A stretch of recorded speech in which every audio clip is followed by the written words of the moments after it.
What's going on, YouTube? Find Some Green here, and today I want to talk about how you can make stubs in MLB The Show 24.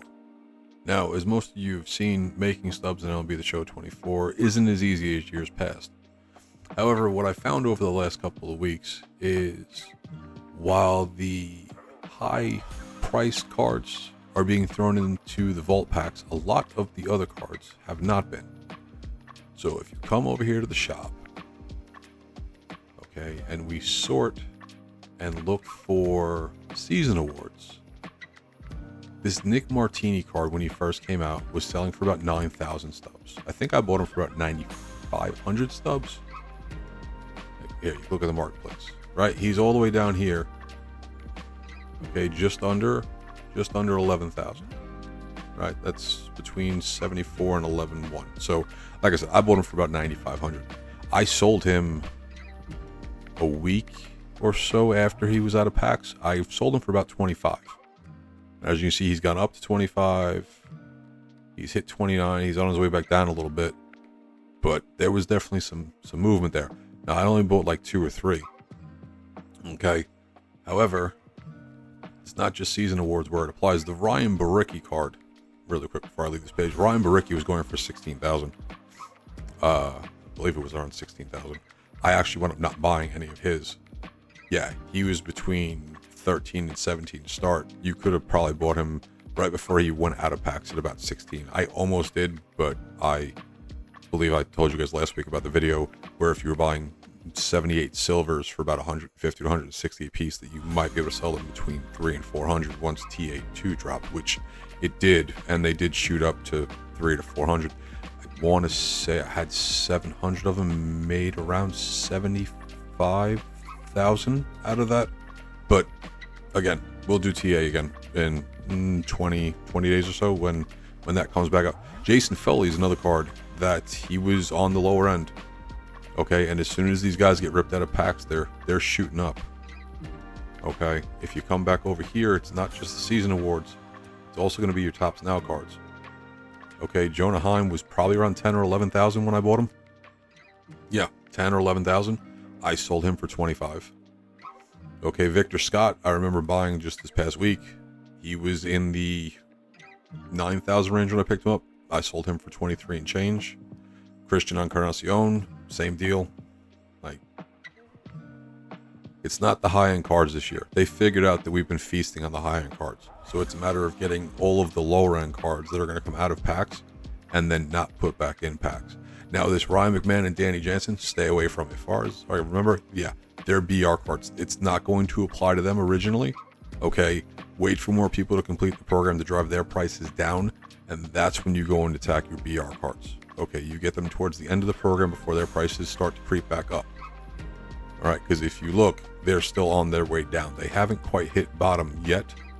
Once they do, it's going to probably settle in that 5,000 range. I think last month with the other cards were about 5,000 for your diamonds, it was around 4,000 for your golds, and 800 for your silvers. We'll do a BR investing video later on as well. But like this Tyro Estrada, you know, he's at 11. And he's going to wind up going up. He's starting to slowly climb up, and he's going to come out of packs. Same with McMahon. I'm sure if you look, yeah, I could be wrong. He's a little flat. Okay, but still, he's going to wind up coming out of packs, grab him while his price is low. All right, and then the Max Meyer, the Marlins are morons.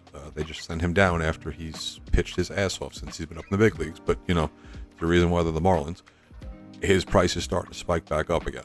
Right, we went up, we had a little bit of a dip. Looks like it's on the way back up. The one thing that I will say, though, as you're doing these, I don't know what's going to happen when the Lightning player drops on Friday. If they put the season 1, drop 2, drop 3 packs into the program for the drop 4 with the Lightning player, it might tank the prices. I'm not sure if that is or isn't going to happen. If you look, I've got 5 of the McMahons, I've got 7 of the Estradas, and I've got 4 of the Myers right now. All right, I'd be more invested if I had more stubs. However, I have other investments also in the works. At this point, that's where I'm at. I might try to grab a couple more if I can move some other stuff around. I'm not completely sure, but for anybody who's got a little bit more of a bankroll, or for anybody who's trying to just make something, there's the potential if you get it in for under 12 and it goes up to 25, you're making 10,000 on each card. And at this point, it's Tuesday night. You're going to probably see this on Wednesday. You have Wednesday, Thursday, and then boom, Friday. They're doing drop 4, drop 3's coming out. These cards should shoot up. I can't promise you they're going to shoot up. If they don't shoot up, I'm sorry. I don't know what to tell you. I can't promise it's a risk-free investment.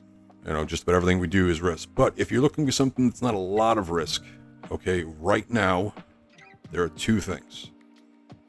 You could be buying spring breakout cards, specifically these spring breakout cards. Anybody who's an 87, I would do 87 or less. Sorry, there is nobody who's an 87. Anybody who's less than 87. But I would be buying 87s. I would consider potentially buying the 90s. The problem is they don't tell you what the quick sell price is.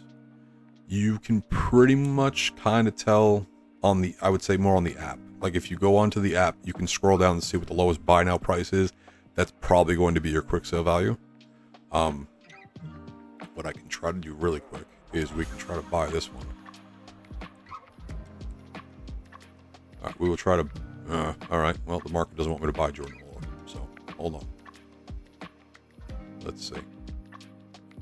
Doesn't matter who it is. We can try to buy him. And then if I get him, hopefully he comes through relatively quickly. We can then see what his quick sale price would be. Not that I'm quick selling. Okay, but as I was saying, the other thing you might want to look at besides spring breakouts is going to be your barrier breakers. Because right now, thanks to the Jackie Robinson program, their price is basically at quick sale value. You're either going to be at quick sale or just over quick sale. I don't know if I touch Satchel or not, just because it's a little bit on the higher side. But everybody else you're going to get for around quick sell. So right now, I'm hoping that come Friday, I'm right about the Tops Now and the Season War cards. I'm going to dump them for a higher price. And I'm going to grab more of these because at this point, if you can get them for 8,000, then you can quick sell them for 8,000, which means it is a risk-free investment. And they are core cards. Okay, so when Season 2 runs around, they're going to be valuable again because nobody's going to be playing with nobodies, right? There'll be diamonds that can be put on your squad again. If in the event they give us another card to collect, oh, there's Hence. Okay, so, but if they give you another card to collect, like the Vladimir Guerrero collection card over here, right? If there's another card that they're going to stack on top of this where you needed the other cards or you need Guerrero to get to the other cards, these cards are all going to go back up in price. Right? Because everybody always wants whatever they can't get their hands on and they're willing to pay for it. That's why the Team Affinity exchanges, 160 stub silver cards were all of a sudden 400 stubs.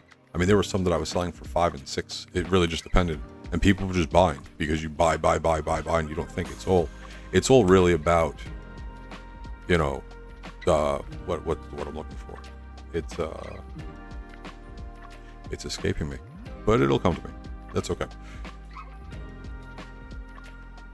No, it won't. It is what it is. Anyway, so now if we go back to inventory, all right, and then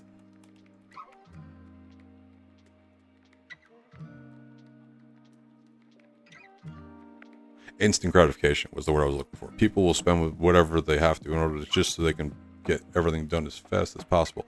Is he a? No, he wasn't a red. No, he was not a red. Where did he? Well, that's annoying. I probably should have looked before I went and jumped over here. All right, we'll just go back. That way I can see.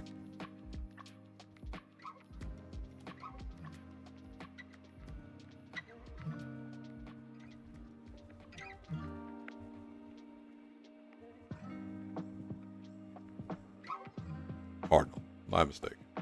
Okay, so let's see. Inventory.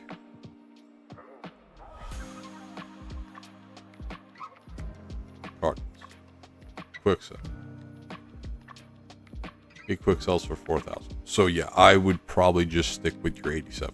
I don't think I would really mess with the 90s because there's still 1,600 stub gap there, but the 87s are damn near close to quick sell value, I believe. We're gonna. I know I've got at least Spencer over here. It's not going to let me do it because I don't have any quick sell. Who else we got? Tigers. Nope, I already collected him too. Oh well, it is what it is.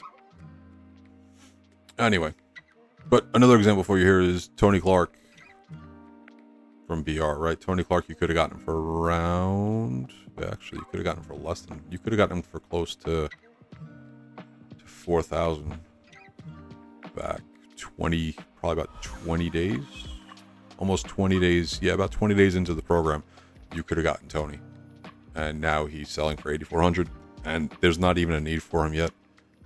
Once we have enough cards where everyone can start to get their hands on your collection cards over here, right? Because right now everyone's really, you can check here, like people are starting to grab lighter, right? But we haven't really gotten to the point where a lot of people are touching Maze. Like I know it shows that a lot of people have him paralleled, but that's more due to people playing with him in BR. Like Satchel's probably a better indication. Yeah, so it's not like a lot of people have really touched these cards yet. Once they can, when you get to the point where you can start like buying cards to get to them, then you're going to see things shoot up. So like the BR cards, they were 800, right? Now they're 31. All right, your run-of-the-mill gold cards that you were getting when you were ripping packs, and you're like, oh crap, why do I want this guy? Well, you didn't want him before, right? But you can grab him right now for 223, and as soon as people can start to buy the cards to finish off and get to you your first season 1 collection choice, their prices should go up. So if you guys don't mind doing a bit of a long haul, it's probably going to be two weeks. I would imagine 2 weeks or so before we really get close. And if not 2 weeks, then when the next Team Affinity drops, which is only like 3.5 weeks away at this point, that'll be what pushes everybody into the 280, the 300, the 325. Okay, and then these cards will go up. Anyway, like I said, I can't guarantee the season award or the Tops Now cards, but that's where I've been making most of my stubs. I know people are really big on roster updates. Roster updates are going to be a thing. I will put out a thing on what I think you should be doing with your roster update investments, but roster updates are still 10 days away for your first roster update. If this works, it will just further increase your bankroll to start investing coming for the next week there. With that said, if you made it this far, I'd appreciate it if you consider leaving a like, hitting subscribe, clicking the naughty bell. It helps defeat that damn algorithm. We got a lot of views and a lot of watch hours on my last video. I greatly appreciate it. I wasn't expecting that many people to see it, and I wasn't expecting that many people to watch it for as long as they did. It was a lot of watch hours. I guess people actually wanted to hear what I had to say, so I appreciate that. If you have any other ideas for investments, if you'd like to share, I know investments are kind of like a thing people hold on to their secrets. But if you'd like to consider sharing, please leave a comment down below. As always, I appreciate the time. And until next time, have a good one.